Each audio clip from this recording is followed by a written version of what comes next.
Numéro 3. Harry Potter 5. Je me rends compte que je développe un peu trop, donc on va peut-être faire plus condensé. Ah bah tiens, je vais vous le faire en mode jeuxvideo.com.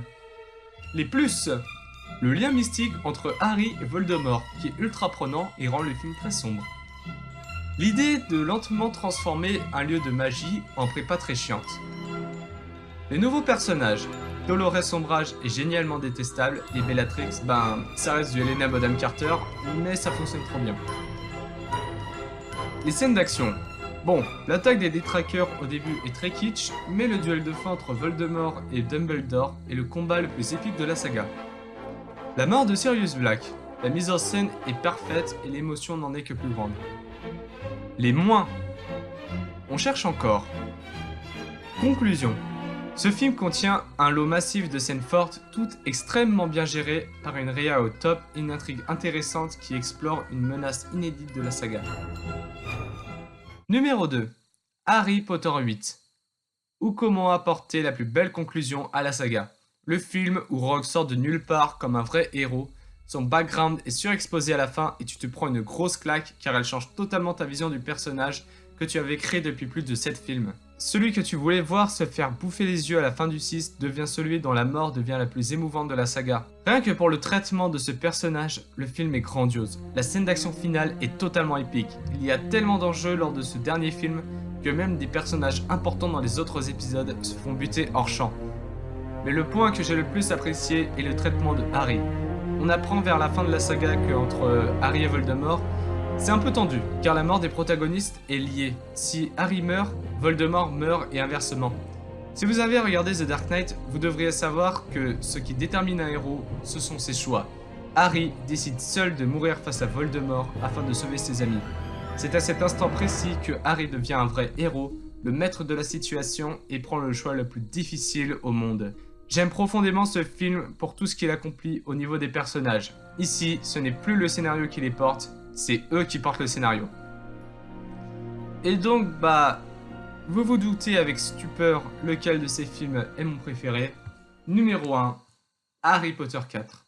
Et ça va être long, parce que pour justifier cette première place, ça va être compliqué.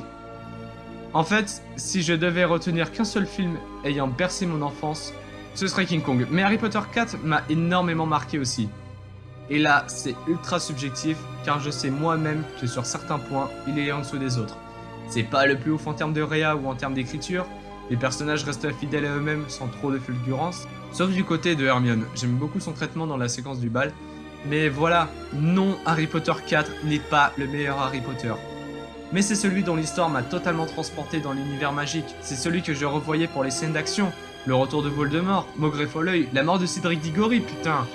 Donc ouais, à la fois c'est très difficile de savoir pourquoi lui plus qu'un autre, mais en même temps, la réponse me semble assez évidente.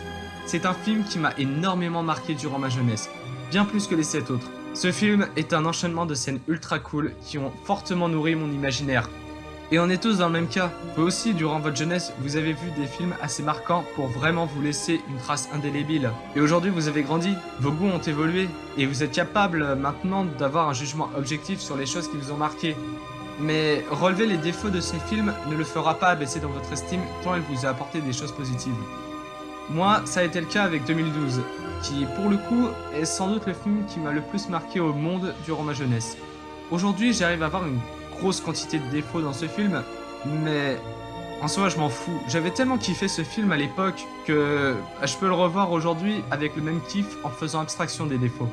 Tout ça pour dire qu'il ne faut surtout pas rejeter les films qui vous ont marqué durant votre jeunesse et qu'aujourd'hui vous les considériez comme des merdes. Oui, on peut kiffer de mauvais films. Il y a certains films que je kiffe uniquement pour le concept ou pour une seule scène à l'intérieur. La question n'est pas de savoir ce que t'as aimé ou pas aimé, ça on s'en fout. Ce qui compte, c'est uniquement pourquoi tu l'as aimé. C'est en se posant les bonnes questions, en prenant du recul sur tout, qu'on se forge un bon esprit critique. Merci d'avoir regardé cette vidéo. Comme d'habitude, vous pouvez laisser votre avis dans les commentaires, à la fois sur mon classement et sur la vidéo en elle-même. Bien sûr, si vous voulez m'encourager, vous pouvez le faire en mettant un petit pouce bleu, en vous abonnant à la chaîne, voire en partageant la vidéo si vous êtes des gros thugs, mais bon, qu'on soit d'accord, personne fait ça. D'ici là, portez-vous bien et on se retrouve prochainement dans une prochaine vidéo.